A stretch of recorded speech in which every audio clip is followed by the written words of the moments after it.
સ્વાગત છે એક પાસે મારા નવા વ્લોગમાં અને અત્યારે આવી જશું ભીમોરા અને મારી પાસે દેખાય છે ભીમોરા અને અહીંયા એમ કહેવાય છે કે 9 વર્ષના દરમિયાન અહીંયા ભીમ રોકાણા હતા. ચાલો તમને દેખાડો આખું ભીમોરાનું જે ટૂંકા છે એ અને સામે છે પિન્ટુભાઈ ના પણ તમને દેખાડું કેવું છે અને શું છે આનું રહસ્ય.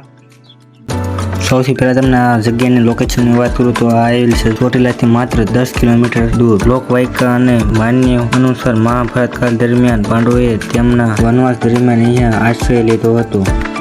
આ ગુફાઓનું નામ પાંડવ ભીમ સાથે જોડાયેલું છે.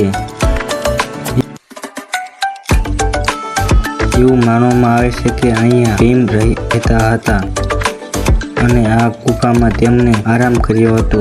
આ ગુફા કુર્તા માતાનું રસોઈ જેવી લોકવાયકા પણ જોડાયેલી છે. પથ્થરોને કોતરીને બનાવવામાં આવેલી પ્રાચીન ગુફા અહીંયાનું મુખ્ય આકર્ષણ છે.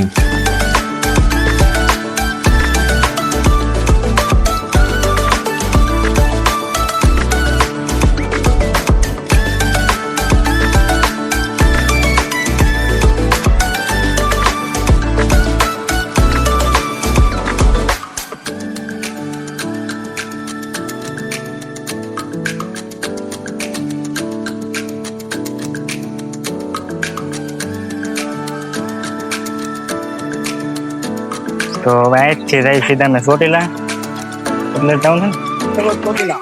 તો અહીંથી સીધા રહી ચોટીલા ત્યાંથી જવાનું છે કાળાહર ભીમરાજ માતાજીના દર્શન કરવા પણ જવું છે આપણે.